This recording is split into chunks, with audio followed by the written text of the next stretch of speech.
गुरुदेव और माँ गायत्री के चरणों में कोटि कोटि नमन। आप सभी को प्रणाम। तीनों शरीरों में स्थूल, सूक्ष्म और कारण शरीर की ध्यान धारणा गायत्री मंत्र के साथ कैसे करें, आइए जानते हैं इस वीडियो से। हमारे व्यक्तित्व की संरचना के 3 स्तर हैं, स्थूल, सूक्ष्म एवं कारण शरीर, जो और गहराई पर उतरने पर पंच कोशों के रूप में तथा और सूक्ष्म स्तर पर षट चक्रों के रूप में परिभाषित की गई है। शुरुआती अवस्था में गायत्री साधक 3 शरीरों में सविता देवता की दिव्य आलोक की ध्यान धारणा के साथ आगे बढ़ता है और इनके जागरण एवं विकास के साथ गहनतम स्तर पर उतरता जाता है। साधक अपने व्यक्तित्व की आध्यात्मिक संरचना के प्रति जितना जागरूक होता है, लाभ उसे उतना ही अधिक मिलता है। स्वाध्याय, सत्संग एवं आत्मचिंतन मनन की प्रक्रिया में उसे अपनी मानवीय सत्ता के 3 पक्ष दृष्टिगोचर होते हैं। जैसे केले के तने में एक के भीतर एक दूसरी परत होती है, ऐसे ही शरीर में काम करने वाले तंत्र के रूप में काया यानी हमारा शरीर, विचार तंत्र के रूप में मन क्षेत्र एवं भाव तंत्र के रूप में अंतःकरण, ये तीनों सत्ता समाई हुई हैं। इन्हें ही आध्यात्मिक शब्दावली में स्थूल शरीर, सूक्ष्म शरीर और कारण शरीर कहा गया है। इन्हें विकसित करने में गायत्री साधना का अलग महत्व है। स्थूल काय ज्ञानेंद्रियों व कर्मेंद्रियों का समुच्चय है।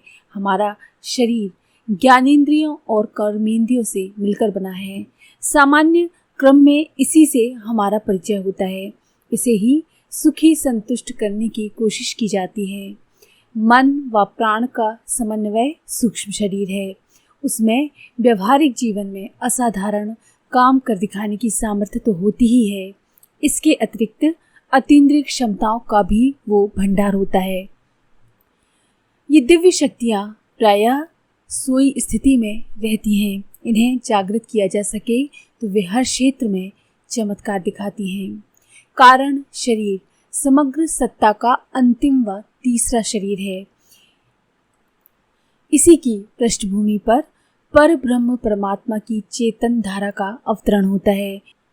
इसमें सबल संवेदनाएं निवास करती हैं। सामान्यतः इसका दायरा घर, परिवार, मित्र, कुटुंब तक सीमित रहता है। जागृत होने की स्थिति में इनका अनंत विस्तार हो जाता है। महामानव, देव मानव इसी शरीर के विकास की सहज परिणति में रहते हैं। परम पूज्य गुरुदेव के शब्दों में गायत्री साधना के अंतर्गत ध्यान धारणा की प्रक्रिया द्वारा सविता के तेज के प्रवेश का, आत्मा को ब्रह्म तेज से ओतप्रोत होने का दिव्य अनुभव होता है। पहले स्थूल शरीर में, उसके बाद सूक्ष्म शरीर में और अंत में कारण शरीर में सविता के तेज यानी सूर्य के तेज के प्रवेश एवं विस्तार का आधिपत्य की भाव संवेदना को उभारना पड़ता है। सविता गायत्री मंत्र की देवता हैं व गायत्री साधक के इष्ट आराध्य हैं। इनके स्थूल रूप के दर्शन प्रातःकालीन उदीयमान स्वर्णिम सूर्य के रूप में होते हैं। जब सविता की लालिमा क्षितिज से उदित होती है तो पूरा परिवेश स्फूर्ति एवं प्राणवायु से आप्लावित हो जाता है। तब अंधकार का लोप हो जाता है, चारों दिशाएं प्रकाशित होती हैं। पूरी प्रकृति में इसके हर अंग अवयव में चेतनता का संचार होता है। सृष्टि का हर घटक जैसे रात की गहन निद्रा के बाद अंगड़ाई लेता हुआ जागकर नए दिवस के लिए तैयार होता है। गायत्री साधक के जीवन में सविता देवता का आगमन कुछ ऐसी ही महान जागरण की स्थिति को उत्पन्न करता है। गायत्री साधक इसी उदीयमान सूर्य की आत्मा सविता देवता का ध्यान करते हैं और तीनों शरीरों में इसके प्रवेश व प्रभाव के साथ आंतरिक रूपांतरण की धारणा को बलवती करते हैं। स्थूल शरीर का प्रवेश द्वार नाभि केंद्र है या अग्नि चक्र, इस केंद्र में सविता देवता के प्रवेश का समस्त शरीर में उनका प्रकाश सुविस्तृत हो जाने का ध्यान करना होता है। अनुभव होता है कि समस्त स्थूल शरीर अग्निपिंड बन गया है, अग्नि पुंज हो गया है। ये अनुभव जितना प्रखर होता है उतना ही अपने में असीम आत्मबल के उभरने और सामर्थ्य से ओतप्रोत होने का भान होता है। स्थूल शरीर में सविता देवता की ऊर्जा ओजस शक्ति बनकर प्रवेश करती है। इससे बलिष्ठता, कर्मनिष्ठा एवं साहसिकता के रूप में अनुभव हम कर सकते हैं। जब हम ये ध्यान करते हैं तब लगता है कि ये विशेषताएं सविता देवता के स्थूल शरीर में प्रवेश करने के साथ उठती उमड़ती चली आ रही हैं। शरीर की स्थिति कर्म योग साधना में ढलने योग्य बन जाती है। उससे सत्कर्म ही बन पड़ेंगे। क्रिया क्षेत्र में घुसी हुई दुष्प्रवृत्तियां उस दिव्य ऊर्जा के अवतरण से सहज ही जल भुंजकर नष्ट हो रही हैं तथा संयम, सदाचार एवं पवित्रता का संचार हो रहा है। दोनों भौहों के मध्य आज्ञा चक्र, तृतीय नेत्र सूर्य चक्र से सविता देवता का सूक्ष्म शरीर में प्रवेश होता है, जिसके साथ ही मस्तिष्क क्षेत्र में कण कण में दिव्य ज्योति का समावेश होता है। मन की कल्पना शक्ति, बुद्धि की निर्णय शक्ति, चित्त की आदतें, अहम के संस्कार सभी अग्निमय, ज्योतिर्मय, आलोकमय हो रहे हैं। सूक्ष्म शरीर को सविता देवता के अनुग्रह, अनुदान, तेजस शक्ति के रूप में उपलब्ध हो रहे हैं। तेजस की प्रतिक्रिया विवेकशीलता, दूरदर्शिता, ऋतंभरा प्रज्ञा के रूप में विकसित हो रही है। इस ध्यान धारणा को सूक्ष्म शरीर के शक्ति संवर्धन में प्रयुक्त किया जाता है।